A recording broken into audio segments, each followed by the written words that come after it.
Hi, family, and welcome to our first episode of my imperfect path to perfection. So, as we have seen last week, we did our introduction, which was very shaky, and yeah, all over the place. We were crying, we were going on. So, as promised, I know I'm late. That's what I'm known for, always being late. I'm never on time. So, as we all know, what I said last week, that last week was just the introduction of what my imperfect path to perfection will be about. So, we said it's going to be about our mental well being, our mental wellness. How do I navigate my mental health and well being in this whole confusing world? What certain things do I do to cope? Because we all know we are all bruised, we are all tired, we all feel like most of us though feel like nothing really works out or nothing is really working out. And sometimes, yes, it might not be something which is directly to you. Sometimes it might be things which are around you. Or, for example, today I wanted us to focus more on our mental well-being or our mental health versus the state of our country or the state of our nation. Because we all know last week one of the things which really made me angry is the fact that the a strike started, and we've seen images all over the social media news and so on of people desperately trying to get home. And with most of those people which were forcing themselves into what you call it, bus windows, into any other transport which could move, was mostly women. As we all know that there's the majority of households are run by single parents, and those single parents are mostly women. So women can't really run away from their responsibilities. So, for example, the poor woman went to work and then now can't get home, and she's trying by all means to get home to her children. And on top of that, she still have to find a way again to get to work tomorrow. So there's a lot which was happening, and it wasn't cool. And ask yourself, how do those people cope? Yes, you also have your own problems, but then how do those people cope? How do they mentally like function? One minute you're at work, the next minute you must try to find your way going back home, surviving or whatever. If you can't get home because there's no transport, you need to walk kilometers to get home, and along the way it's not as if you guys are being escorted by police or you're being escorted by securities. You're on your own, you're getting robbed along the way to get home. So those are the issues when I say, how do we cope as a nation when it comes to our mental well-being versus what is happening? Because that's when, with all those people which were affected, even went as far as the people which passed away, it wasn't they doing. They left home like any other day. Now all of a sudden you're receiving a phone call that your parent or your loved one passed away because they were involved in a mess which they don't even know how it all started. Those are the things which affect our mental well-being. So I think when it comes to how we as the people feel and what is going on and happening around us, it has to do with how the country is also being led or is also being governed, because you can't have, for example, my example, keep on going back to what really pissed me, which was the strike.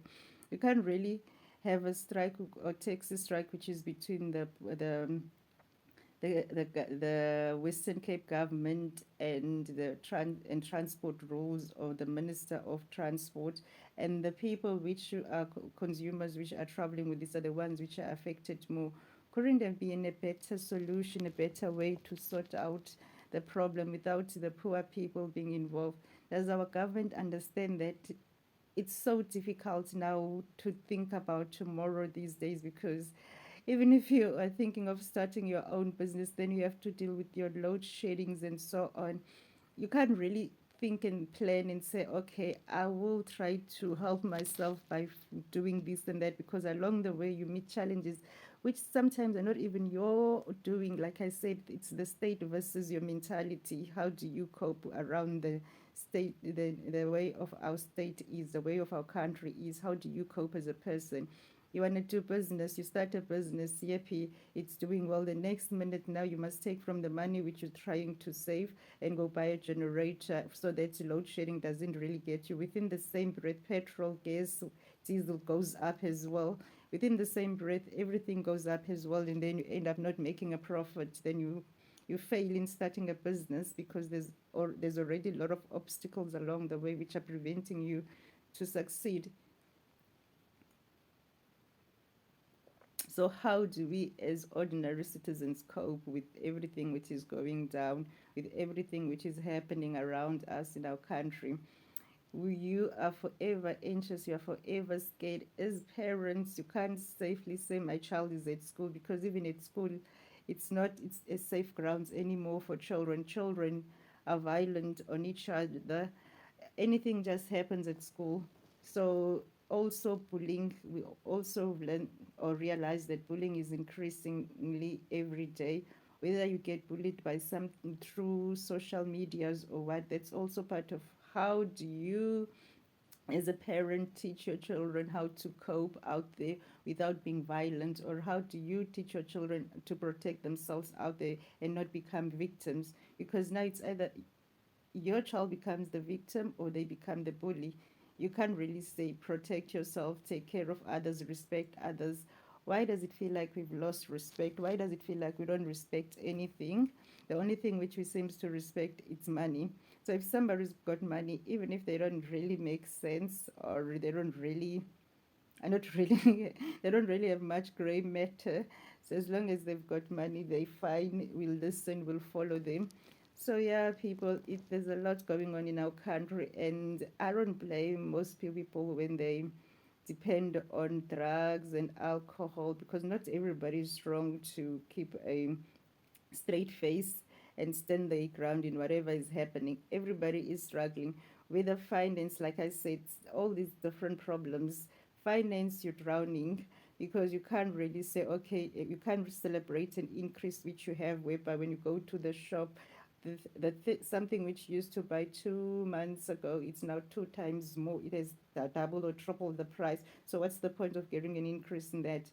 You want to take your children to better schools, and you feel like on the same breath you are failing, because you kind of feel like, am I going to be able to afford this, or should I just leave my child there where I know it's not good for them, but then for the sake of surviving I'll just let them go there? So it's confusing. You want to, like I said, you're starting a business, then there's the load sharing problems. Now you must think how you're going to pay the whatever services which you need to run your business, whereby in a week you can't really have a good 8 hours of working. Your 8 hours, it's either 6 hours or the most 4 hours, because the other 4 hours was busy load shedding. How do you cope in all of those things whereby you don't feel like you're failing, like our whole existence is just going down the drain, we just meant to fail? How do you stay strong in all of those things mentally now? Because our leaders got all the excuses in the book. When you're trying to say why, and they will tell you it's because if it's not blaming Ukraine, Russia, it's blaming COVID. But if you ask, but then on the same breath during COVID, it's not like we didn't see or people which were accused, or we didn't hear allegations of people which were being accused of corruption. So what's the problem? Because it kind of feel like South Africa does have money, but the money is not used in the right places, in the right spaces where it's supposed to grow the country as well, but it goes to certain companies, certain individuals, and so on. And that alone also comes back to how do you as an individual feels proud and motivated to do business with your country, when you know that your country's business morals, they're not up to date, because your country will take somebody which has got a bad deal just because they can work around that person and get the most what they want from that person than the actual work which is for the country. So we've heard all of those in the State Capture Commission, how people thought that monies which was supposed to be for the country ended up into their own back pockets. So how do you feel like as a person? You should do your part and be patriotic in the country and talk good about your country and advertise your country in international platforms so that investors can think and see your country as a healthy country to go invest in when you know that it's not going to work out. Those people which you're putting a good word for, they will take this money or they will take this deal and just mess it up, or they will take this deal and it won't benefit the country, it will benefit them if it ever does go even through the protocols of being part of the country's ideas. So yeah, people, sometimes you kind of feel like there's already people which are already chosen to be somebody's here in South Africa, and just other people are meant to just follow whatever is being done or whatever. You're just here to watch other people live their lives, and you, if you're not born with a silver spoon in your mouth, then forget about it. Those are the things which are painful.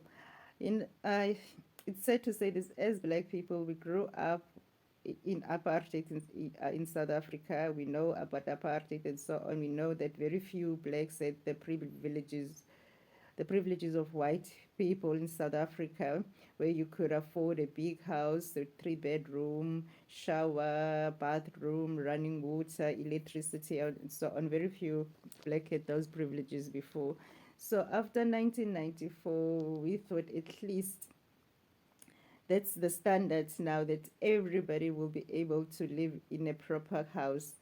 For our government to keep on making excuses why there's not even, for example, one part or human settlement, education, whatever, one part of their institutes which they could say this one is doing well without a but, without an excuse on top, it's very frustrating. It's it's a human settlement. People are still living in shacks. People are still waiting for houses after all of these years. People which there's new shacks, new informal settlements everywhere. And yeah, we've seen stories about South Africa, the two cities or the two worlds of South Africa, where one side it's shacks and the next side it's Sandton and it's beautiful. It's rich people's playground.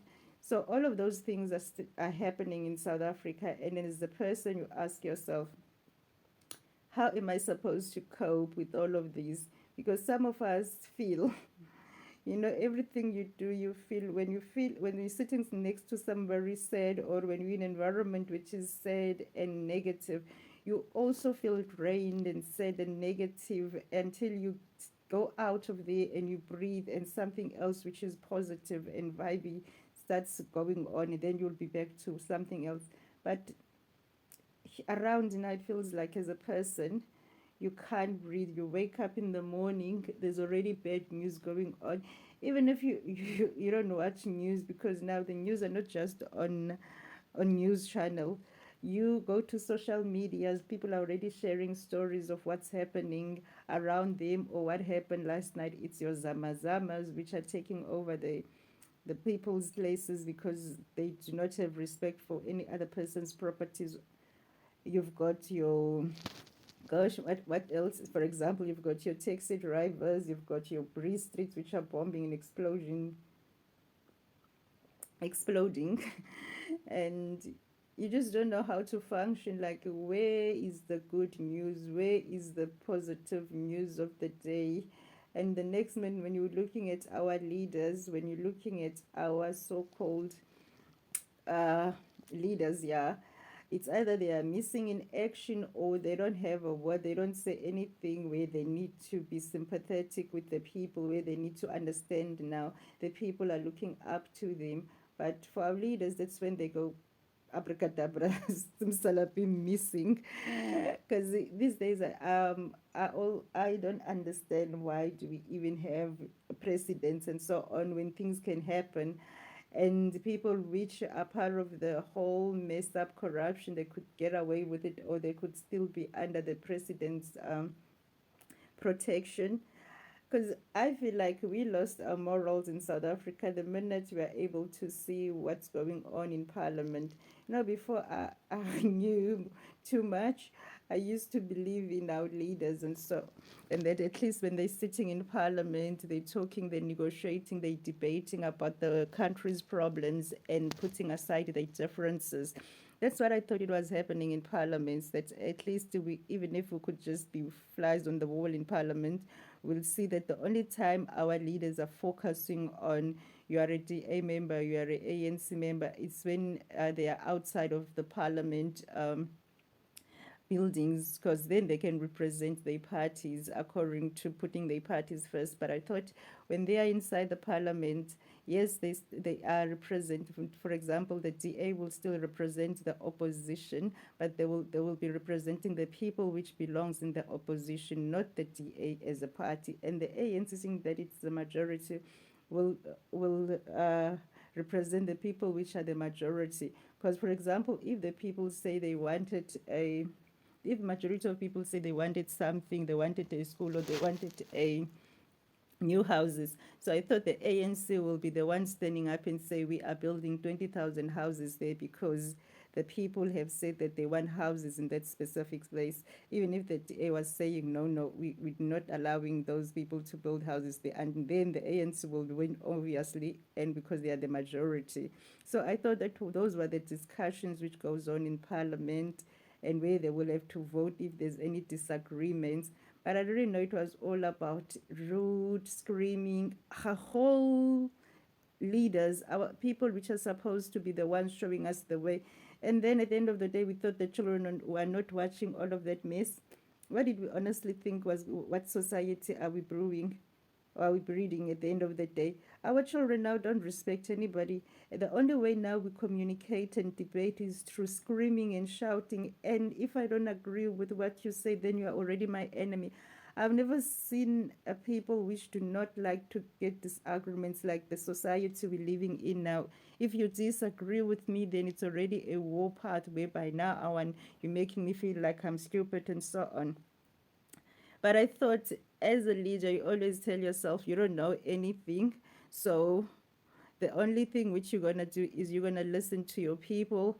And yes, your people might not always come with the right solutions or suggestions, but for the sake of you don't have to do the dirty work yourself. If your people say let's go burn those bridges, and you decide that okay, do you understand that if you burn those bridges, this is what it means, and your people still says let's go burn those bridges, you go as a leader and say we're burning the bridges because my people say we don't need these bridges anymore. But you as the leader do not turn around and say I'm not going to go burn those bridges and start looking down at your people and start making your people feel like you don't hear them. That's when the people are going to start being rebellious.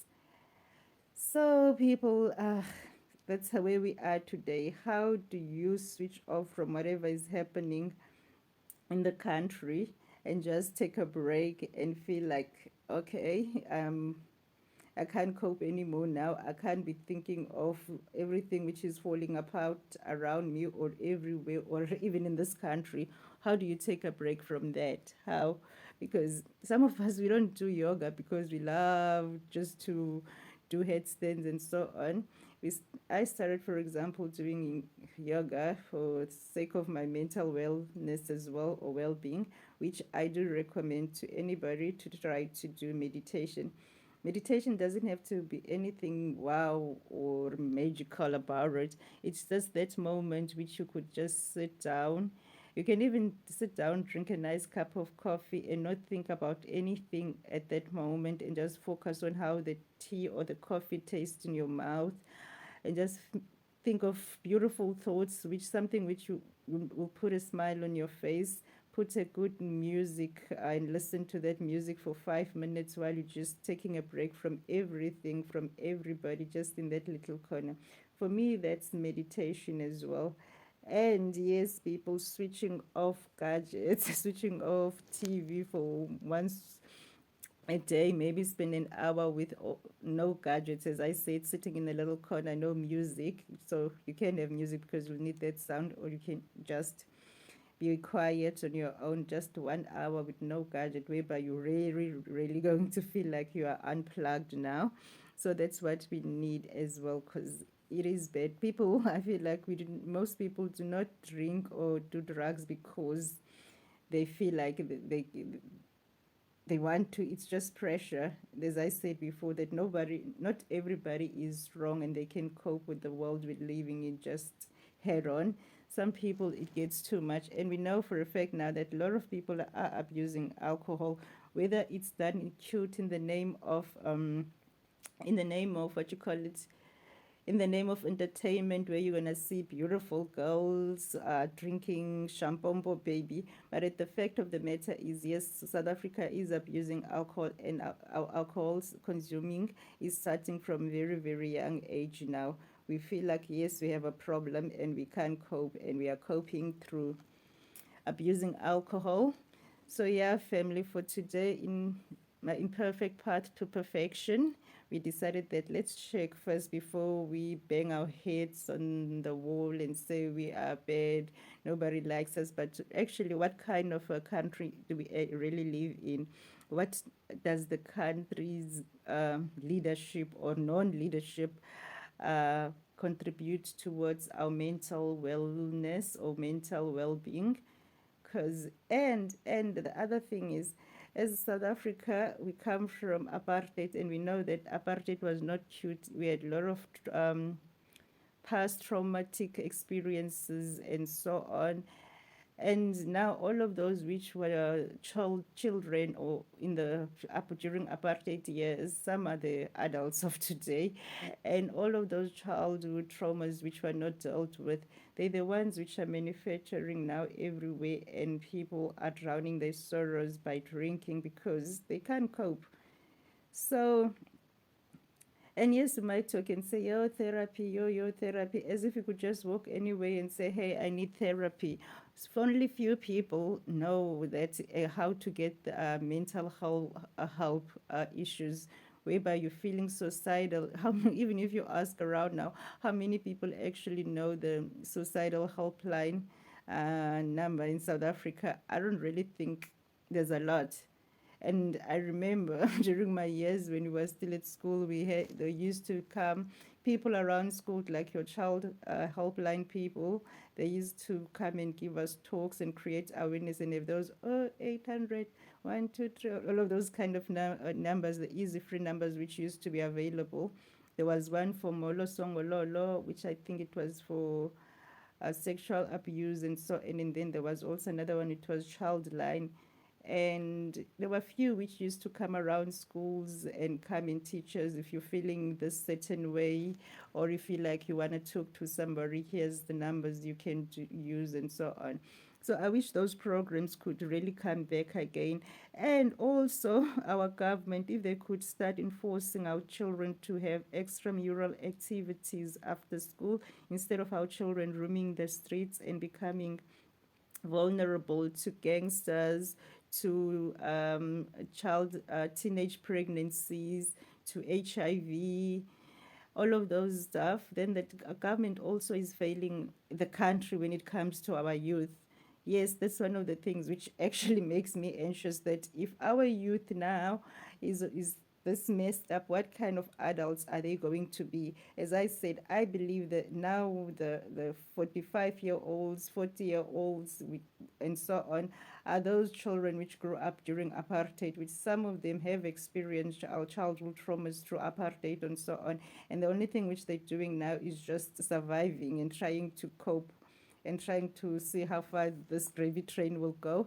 So in the next 10, 20 years, it's going to be our children's turn, whereby our children are behaving as if they've got no members. So what kind of a future generation are we breeding now, when our children are dependent on alcohol, when our children are dependent on drugs, when our children are dependent on self-destruction behaviors? Because it's no difference whether boys, girls, it's the same thing. And our girl, for example, we were celebrating Women's Day last week, and you could see that the woman is still suffering in South Africa, and not just the woman. A black woman is still suffering the most in South Africa. We still have black women are still the ones which are less educated, which have less important professional careers. We still work as domestic workers, most of our sisters and aunts, and those which went to universities, some of them are unemployed, because we know why unemployment. And as I said, some of them are trying to do their own things, start their own businesses, but then the challenge is they face when it comes to starting something and versus the state. Because now, you've got your load sheddings and so on. We've seen how a taxi strike can cause chaos for everybody, including people which were not part of that strike. So yeah, people, that's the country we're living in. You wake up in the morning, you are sad, and it just doesn't get better. You try to pick yourself up, and it still doesn't get better. So for today, as I said, for me, the only thing which I'm thankful for is that I live around the sea. So when everything gets too, I live around the sea and on top of the mountain, so I get to have a lot of uh, free free fresh air. I get to feel like I'm on a holiday every time when I open my door and go for a walk. So I'm not really affected by most of the things which happens in cities and so on. So I'm able to live like I'm in a countryside way, but I'm still in the city. So I'm very, as I said, I'm very isolated. It gets frustrated when I feel like I would want to speak or share some time with people, but it gets very rewarding when you just want that tranquilline of peace, quiet, stillness, and just be blissful about everything around you. So it's very rewarding on those ways. So when I can't handle it, as I said, I don't have a TV anymore. So I just take a walk or I just go somewhere and go do yoga. Or even better, I just go down and go to the beach. So I live around the sea. So where I stay, it is a harbor town. So a seashore town, if you can put it that way. So I just take a walk, go do yoga at the beach, or just go sit at the beach and just breathe fresh air. If there's one thing which really revives my soul, which makes me feel alive, it's the sea. Whenever I feel like I can't breathe, I can't function, because sometimes my brain does feel like everything is just pushing in and everything is just happening all at once, and you just like can't take it. So when I kind of feel like that, I just go and take a walk, go sit there at the beach and just breathe all that fresh air and let go of everything else. And yes, spend half of the time crying there. But after that, I would normally feel fine, feel like I've just taken a relaxed sleep and just woken up, and now I feel like I'm fine. Not meaning that I'll be bouncing and so on, but I will feel like my mind is a bit cleared, and I don't feel like I'm about to lose my mind because everything is so cramped in and everything is so happening all at once. And that's what really gets me going. So for me, I would say for anybody out there, the first thing is take care of your mental health. I know it's easy to say I'm resting, I'm gonna just buy myself a bottle of wine and so on. It starts with a bottle of wine. Whenever you are off from work, you relax with a bottle of wine, and then from the bottle of wine, it becomes two bottle of wine. So that's also some of the things which we need to check when you're relaxing, when you are having your me time. How do you relax? And if you only have your me time when there's booze around and so on, then you must also check your priorities as a person. I'm not saying don't drink, but then your you time can't always involve drinking. You need to honor yourself as well and say, what am I doing for that little child within me? Yes, I'm a big girl now. Yes, I've grown up. I'm all of this. But then I can't every time when I'm honoring myself, honor myself in drinking. You can even buy something which you used to enjoy when you were still young. If you liked maybe something which is now foolish, which you wouldn't even think of now that you can afford anything you want. Maybe you used to enjoy a tinker, what you call it, tinkies when you were still small or whatever that things were. I forgot. Buy them for you. Just have a moment whereby you buy yourself your childhood snacks. You go look for the movie or the Powerpuff Girls you used to watch, and then just put it on and just sit there with yourself and remember where you are that time in your life when those things which are now so simple used to matter to you. You used to enjoy them. They used to fulfill your little world. So that's all. So sometimes just go revisit that little girl. I know now that we are big, we can afford that little girl's dreams, whether she used to like sweets and all of those things, but maybe once a month, just forget about everything. Buy your favorite snacks, sit on the bed, watch your favorite movie. Just be gentle to yourself, because I believe that if we learn to be gentle to ourselves, that's when we'll learn to be gentle to others as well. Because the way we are living now, we are all frustrated, we are all scared, we are all anxious, and every time when somebody feels like the things they don't go their way, they feel attacked, they feel like I need to defend myself. And the only way nowadays we know how to defend ourselves is to be more meaner to the person which you're defending yourselves to. And that's not the only way to defend yourself. You can defend yourself with love, you can defend yourself with kindness, you can defend yourself by not lowering yourself to that person's levels. Yes, you can, believe you me. When a person is busy screaming and shouting and working on your nerves and pressing all your partners, it's not about you. It's not about you. You must always remember that it's not about you. It's about what they're going through. If you could find it in your heart, instead of being angry, instead of being wanting to give it back the negativity to them, if you could find it in your heart in that moment when a person is screaming and shouting and like vomiting all the badness in you, if you could find a moment or a space in your heart to say, it's not about me, just breathe and say, it's not about me, it's not about me, it's not about me, you'll be fine. But the problem is most people, they are like gaslighters. When things are going bad to their lives, they want others to feel it as well. And if you're going to turn your whole day into something which you didn't plan to be because somebody provoked you or somebody made you to react, then you also need help, because you can't let everybody rule how you feel. And that's when emotional intelligence comes in. So in this world without emotional intelligence, you're gonna be crazy, because everybody's going through their most and everybody's going through their own issues, and they will drag you down. They will drag you down to a point whereby they will mop with you and you have no idea of why, how, if you're going to react in everything in any way people want you to.